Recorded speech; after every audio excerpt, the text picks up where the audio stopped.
اعوذ باللہ من الشیطان الرجیم، بسم اللہ الرحمن الرحیم۔ السلام علیکم۔ آج ہم جس صحابی کے بارے میں بات کرنے جا رہے ہیں ان کا نام ہے ابو عاصم رفاحہ بن شداد الجبلی۔ آپ کا نام و نسب: رفاحہ نام، ابو عاصم کنیت، کوفہ کے رہنے والے تھے۔ سلسلہ نسب اس طرح ہے: رفاحہ بن شداد بن عبداللہ بن القیس الجبلی۔ رفاحہ کی سیاسی زندگی: رفاحہ کا شمار امیر المومنین علی ابن ابی طالب علیہ السلام اور امام حسن علیہ السلام کے مخلص اصحاب اور ان کے شیعوں میں ہوتا ہے۔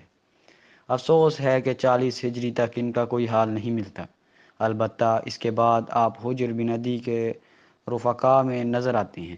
چنانچہ زیاد جب کوفے کا گورنر ہو کے آیا اور اس کو ان روسا کی فکر ہوئی جو حجر کے اصحاب میں تھے، تو رفاحہ بن شداد اور عمرو بن الحمق پوشیدہ طور پر کوفہ سے نکل گئے اور مدائن جا پہنچے، لیکن زیاد کے آدمی وہاں بھی پہنچ گئے۔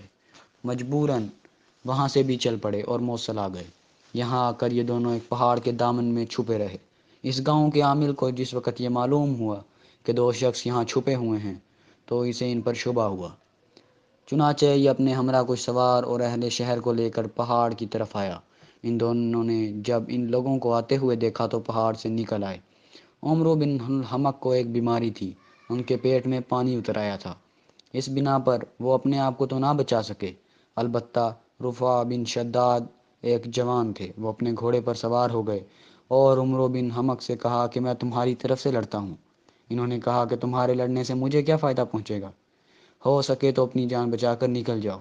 رفاحہ نے نہایت بہادری کے ساتھ حملے کر کے سب کو منتشر کر دیا اور گھوڑے کو ایڑ لگا کر نکل گئے۔ ان کے تعاقب میں عبداللہ بن ابی متبع نے سواروں کو روانہ کیا، لیکن یہ ایک بہترین قدر انداز تھے جو سوار قریب پہنچتا تھا تیر مار کر اسے زخمی کر دیتے تھے یا اس کے گھوڑے کو بیکار کر دیتے تھے۔ بالآخر نا امید ہو کر یہ سب لوگ پلٹ آئے۔ اس طرح رفاحہ نے اپنی جان بچائی۔ اس کے بعد 10 سال تک ان کے حالات زندگی کا پتہ نہیں چلتا، البتہ 60 ہجری میں ان کا وجود پھر کوفہ میں پایا جاتا ہے۔ چنانچہ یزید کی تخت نشینی پر جب سلیمان بن سرد خزائی کے مکان میں شیعان کوفہ کا اجتماع ہوا اور آخر میں یہ رائے قرار پائی کہ امام حسین علیہ السلام کو کوفہ بلانے کے متعلق ایک خط لکھا جائے۔ ان خط لکھنے والوں میں رفاحہ کا نام بھی ہے۔ خط کی عبارت یہ ہے: بسم اللہ الرحمن الرحیم، حسین بن علی بن سلیمان بن شداد و حبیب بن نجبہ و رفاحہ بن شداد حبیب بن مظاہر و شیعاتہ من المؤمنین والمسلمین من اہل الکوفہ۔ اس کے بعد شہادت امام حسین علیہ السلام تک تاریخ آپ کے ذکر سے بالکل خالی ہے۔ معلوم نہیں کن ناگزیر حالات میں کی بنا پر آپ واقعہ کربلا میں شرکت نہ کر سکے۔ امام حسین علیہ السلام کے شہید ہو جانے کے بعد جب شیعہ نے کوفہ کو اس کا موقع ملا کہ وہ جمع ہوں، اس وقت کوفہ کے روسائے شیعہ میں جن 5 شخصوں کی طرف یہ لوگ رجوع کرتے تھے ان میں رفاحہ بن شداد بھی ہیں۔ مورخین نے اس موقع پر حسب ذیل ناموں کی تشریح کی ہے: سلیمان بن سرد، میثب من نجیہ فزاری، عبداللہ ازدی، عبداللہ یتامہ، رفاحہ بن شداد الجبلی۔ اس جلسے میں مسیب کے بعد رفاحہ نے حسب ذیل خطبہ دیا تھا: اے مسیب، یقیناً اللہ نے نہایت مناسب اور درست بات تمہاری زبان سے کہلوائی۔ تم نے فاسقین سے جہاد اور گناہ عظیم سے توبہ کی طرف بلایا، جو سب سے بہترین کام ہے۔ تمہاری بات قابل سماعت اور تمہارا قول ماننے کے قابل ہے۔ تم نے جو یہ کہا تھا کہ ہم اپنے میں سے کسی کو امیر بنا لیں جس سے رجوع کرتے رہیں اور جس کے علم کے نیچے سب جمع ہو جائیں، یہی رائے ہم لوگوں کی بھی تھی۔ پس اگر وہ شخص تم ہوتے تب بھی ہمارے نزدیک یہ امر پسندیدہ ہوتا، کیونکہ ہم تم کو اپنا مخلص سمجھتے ہیں اور اپنی جماعت میں دوست تصور کرتے ہیں۔ اب اگر تمہاری اور ہمارے ساتھیوں کی یہ رائے ہے کہ سلیمان بن سود خزائی کو امیر بنایا جائے تو یہ بھی مناسب ہے۔ یقیناً وہ شیخ شیعہ اور صحابی رسول اور صاحب سبقت و تقدم ہے اور اپنی دینداری اور سطوت و بزرگی میں سب سے بہتر ہے۔ جنگ عین الوردہ: یہاں سے رفاحہ بن شداد برابر سلیمان بن سرد خزائی کے ہمراہ نظر آتے ہیں۔ چنانچہ مقام عین الوردہ پر سلیمان بن سرد نے اپنی جماعت کو مخاطب کر کے جو تقریر کی ہے، اس کے آخر میں انہوں نے یہی کہا ہے کہ میں قتل ہو جاؤں تو مسیب سب کے امیر ہیں، مسیب کے بعد عبداللہ بن سعد وہ بھی کام آ جائیں تو عبداللہ بن وال، ان کے بعد رفاع بن شداد سب کے رئیس ہوں گے۔ اس جنگ میں رفاع نے نہایت بہادری دکھائی۔ علامہ ابن اسیر لکھتے ہیں کہ سلیمان بن سرد اور مسیب بن نجبہ جب یکے بعد دیگرے قتل ہو گئے تو لوگوں نے عبداللہ بن وال کو پکارا، مگر معلوم ہوا کہ وہ اپنے ہمراہ ایک گروہ کو لیے ہوئے الگ جنگ کر رہے ہیں۔ اس وقت رفاع نے پوری قوت کے ساتھ اہل شام پر حملہ کیا اور ان کو منتشر کر کے علم اٹھا لیا اور دیر تک جنگ کرتے رہے۔ پھر اپنے ہمراہیوں سے کہا کہ تم میں سے جو ایسی زندگی چاہتا ہے جس کے بعد موت نہیں، ایسی راحت جس کے بعد تکلیف نہیں، ایسی خوشی جس کے بعد غم نہیں، اسے چاہیے کہ ان ظالموں کے ساتھ جنگ کر کے اللہ کی قربت حاصل کرے اور جنت میں داخل ہو جائے۔ یہ عصر کے وقت کا واقعہ ہے۔ اس کے بعد رفاع اور ان کے اصحاب نے حملے کر کے آدمیوں کو قتل کیا اور دشمنوں کو مار ہٹایا، لیکن اہل شام نے ہر طرف سے ان پر نرغہ کر کے دھاوا بول دیا اور مارتے مارتے پھر اسی مقام تک پہنچا دیا جہاں وہ پہلے تھے۔ وہ ایسی جگہ تھی جہاں سے وہ صرف ایک ہی طرف جا سکتے تھے۔ عبداللہ بن وال کی شہادت۔ شام کے وقت ادھم بن محرز الباہی اہل شام کے لشکر کو لیے ہوئے عبداللہ بن وال کے سامنے آ پہنچا۔ اس نے ان کے سامنے آتے ہی نیزے کا وار کر کے ان کو قتل کر دیا۔ رفاع کی قیادت لشکر۔ عبداللہ بن وال کی شہادت کے بعد لوگ رفاع بن شداد کے پاس گئے اور کہا، اب علم لشکر آپ لے لیجئے۔ انہوں نے جواب دیا کہ اب ہم کو واپس چلنا چاہیے، ممکن ہے خدا ہم کو پھر ان لوگوں کی مصیبت کے دن جمع کر دے۔ عبداللہ بن عوف بن احمد نے کہا، خدا کی قسم اگر ہم یہاں سے ٹلے تو ہلاک ہو جائیں گے، اور اگر وہ لوگ ہمارے کاندھوں پر چڑھ بیٹھیں گے، اور اگر ہم میں سے کوئی بچ رہا تو اہل شام اس کو گرفتار کر لیں گے اور اس کے ذریعے سے وہ ان لوگوں کے یہاں تقرب حاصل کریں گے، نتیجہ میں وہ بھی سختی سے مارا جائے گا۔ یہ دیکھو آفتاب غروب ہونے والا ہے، ہم اس وقت اپنے گھوڑوں پر سوار ہو کر جنگ کریں گے، اور جب اندھیرا ہو جائے گا تو شروع رات میں سوار ہو کر روانہ ہو جائیں گے اور آہستہ آہستہ چلیں گے تاکہ ہم میں سے ہر شخص دوسرے زخمی کو اٹھا لے۔ اس سے ہم یہ بھی سمجھ لیں گے کہ واپسی کے لیے ہمیں کون سا راستہ اختیار کرنا چاہیے۔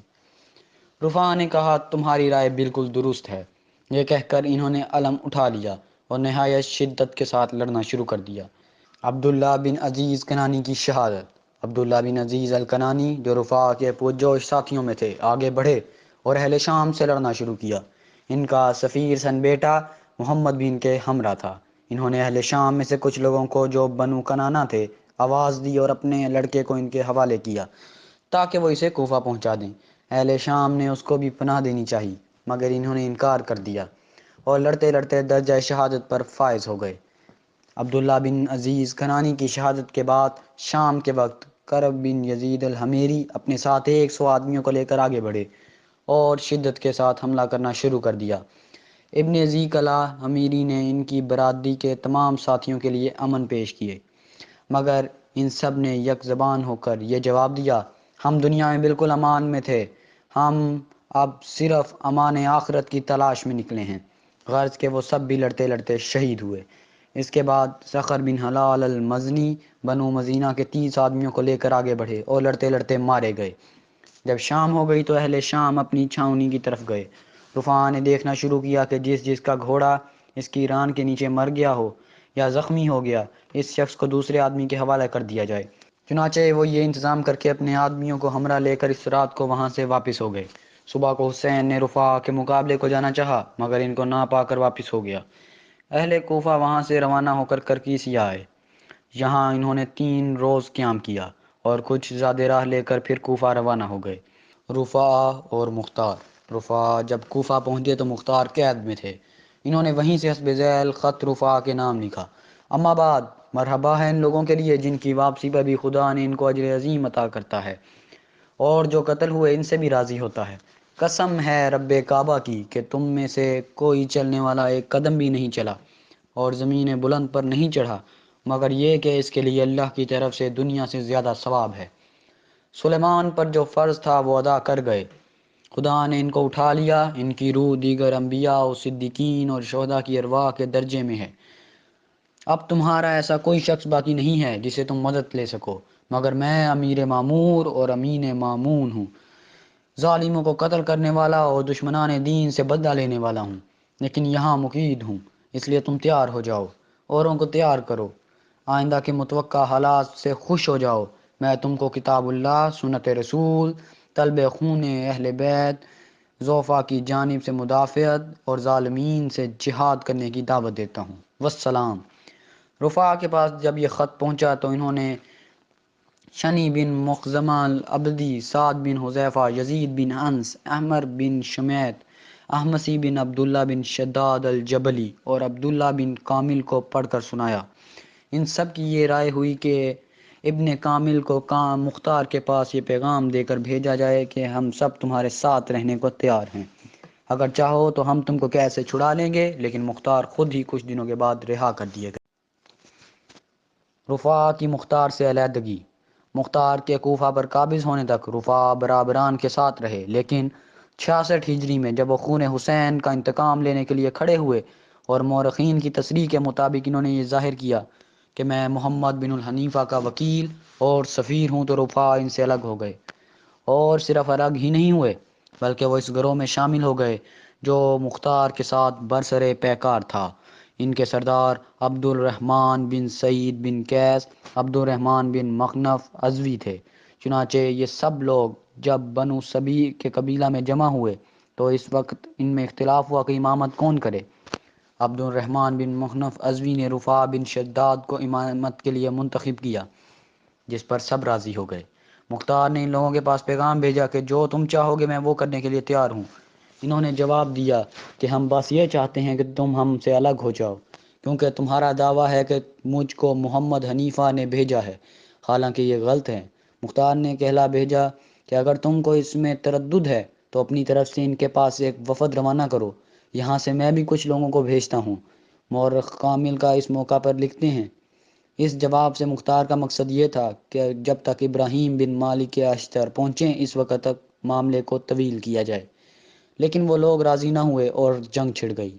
رفاع کی مختار سے علیحدگی اس بنا پر توثیق ہو سکتی ہے کہ ان کا دعویٰ یہ تھا کہ وہ محمد حنیفہ کے وکیل اور سفیر ہیں، لیکن جب یہ دیکھا جاتا ہے کہ انہوں نے صرف اس پر اکتفا نہیں کی بلکہ اس گروہ کا ساتھ دیا جس کی اکثریت عثمان کا خون چاہنے والوں اور دشمنان اہل بیت پر مشتمل تھی، تو حیرت کی انتہا نہیں رہتی۔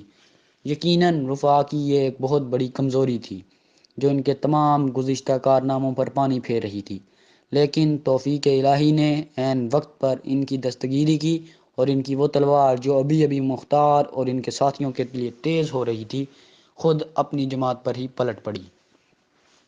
مورخین کا بیان ہے کہ اثناء جنگ میں جس وقت مختار کے آدمیوں نے بنو سبی کے قبیلہ میں پہنچ کر پکارا، اے حسین علیہ السلام کے خون کا بدلہ لینے والو آؤ، یزید بن عمیر بن زی مران ہمدانی نے اس آواز کو سنا تو اس نے بھی پکار کر کہا، اے عثمان کے خون کا بدلہ لینے والو آؤ۔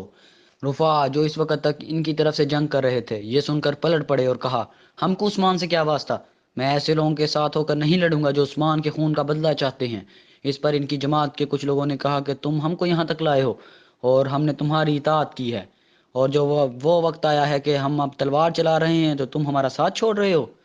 رفاع نے یہ سنا اور یہ شعر پڑھتے ہوئے انہی کی طرف پلٹ پڑے، میں ابن شداد ہوں، علی کے دین پر ہوں، عثمان بن عربی کا دوست نہیں ہوں، میں آج بے فکر ہوں، آتش جنگ میں جلنے والوں کے ساتھ جلوں گا۔ دیر تک بہادری کے ساتھ جنگ لڑتے رہے، بالآخر شہادت پائی۔